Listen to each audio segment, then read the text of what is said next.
Hello, Gemini, and welcome. Thanks for joining me for your weekly reading.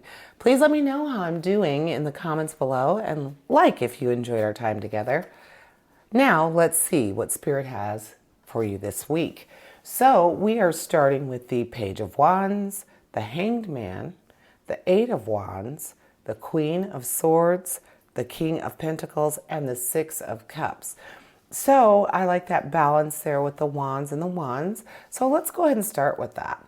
So with the Page of Wands, the page is talking about optimism and enthusiasm, just all the good things about what could be happening for you in the future, Gemini. So that strong sense of optimism that you already have, that kind of duality where you're open to all sorts of things, that is really going to ring true for you this week. You're going to have lots of opportunities, and because of the way you're going to be looking at them and reacting to them, you are going to do well with them. So any new opportunities or even current ventures that you're involved in will be really, it'll be like a piece of cake. Things are going to work very smoothly for you. But along with that, the page also reminds you that that unbridled enthusiasm, that strong, very strong sense of ambition could be detrimental. It could cause you not to follow through, not to finish those things that you felt really pushed toward doing, and now you're like, well, maybe that was more, I bit off more than I could chew. So it's okay to be excited about a project. It's okay to say that you want to do it, but just make sure that you don't do too many things or get too many things started and then none of them get finished. And I know everybody understands that. So Gemini, just be careful not to, like I said, bite off more than you can chew.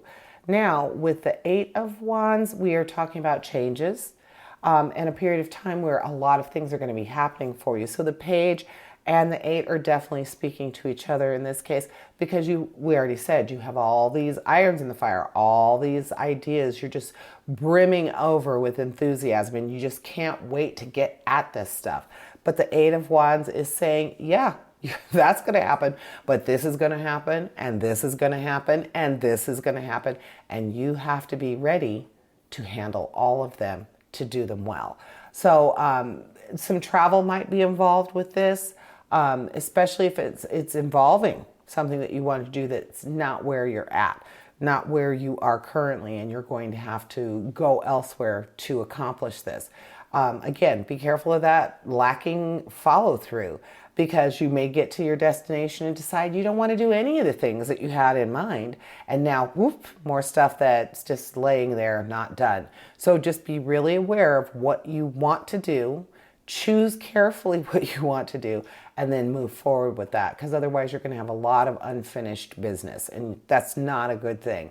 It actually can add stress and anxiety, and then instead of having this unbridled enthusiasm, you're going to be stressed and anxious and lose sleep and not have a good time of it. So be very aware of what you're wanting to do, what you're choosing to do, and then the execution of those things. All right. So now let's go ahead and look at your one power card, your Hanged Man, because the Hanged Man is reminding you that waiting and being able to just chill on some things is a good idea too. So when you have something like the Eight of Wands telling you that all sorts of stuff is going to be happening all at once, and you have the Page of Wands telling you, yeah, you actually are asking for this, you're wanting it, you're creating these situations, you're going for it. The Hanged Man is reminding you, okay, now you need to get a little downtime in there. You need to take a little break, because waiting is not a bad thing. Taking the time to meditate on some of these ideas is not a bad thing. So temper. You're going to temper this out. You're going to balance your activities.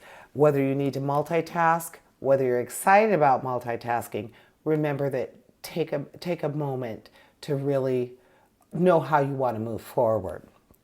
So now we have the Queen of Swords. With the Queen of Swords, we are talking about perception and being able to have more objectivity when you're looking at an issue, something that might have caused you confusion or caused some anxiety or problems in the past because you couldn't figure it out. Well, the Queen of Swords is saying that this week, Gemini, you're going to see the end of you're going to see the light at the end of the tunnel. You're going to say, aha, I get it now. Your perception of this issue is going to be different, so you'll be able to look at it from a different point of view, and you will be able to overcome that obstacle, whatever that was or is that's sticking in your craw this week. You're going to be able to get past it. The Queen of Swords says that you will have victory when it comes to that particular obstacle. And let's look at your emotional card now, your Six of Cups. With the Six of Cups, we're talking about happiness and nostalgia that brings you happiness. And for most of us, when we think back to our childhood or think about things from our past, a lot of them, if not most of them, are happy things and things that make us who we are today, what we're proud of. So with that Six of Cups, it's saying that, whatever this new project is, whatever these things are that you're wanting to do, might be stemming from how you grew up, what you know, what you feel comfortable with. So that positive influence from your past is definitely going to be, you're feeling that strongly this week, Gemini. Like, this is a really good thing for you. Not all people look back on their past as a positive influence, but if you choose to pick those good things, and like we said, we're lots of enthusiasm and optimism this week for you, Gemini. So that Six of Cups is definitely talking to the good old days, is what it's doing, the good old days, and then how it reflects upon or shapes who you are today and what you desire now. So don't be afraid to revisit the past. Don't be afraid to dredge up old things, especially if it's something that made you happy, something that brought you great joy, and now you feel like you can reestablish that. So go ahead, get that connection going, maybe call up some old friends, maybe relive or redo something that you used to love to do. I know personally, Gemini, I have been dying to go roller skating, but I am older now. So I realize if I fall now, or I trip over a child, or I trip over my laces while I'm trying to skate, anything like that, it's going to have a long-term impact. So I don't know that if you're craving roller skating like I am, I don't know that that is the kind of thing you want to pick up. But if it is, just be careful. And then we have the King of Pentacles, last but not least, just saying that more positivity is coming your way, even in the financial realm.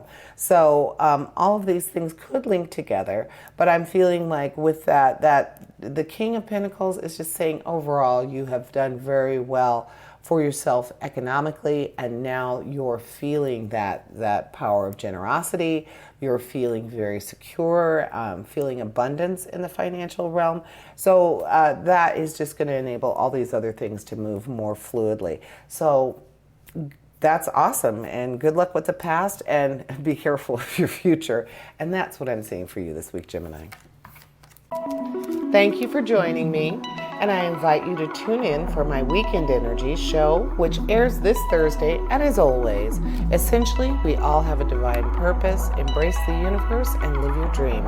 Until next week, here's wishing you health, prosperity, and positive relationships. Farewell to you all.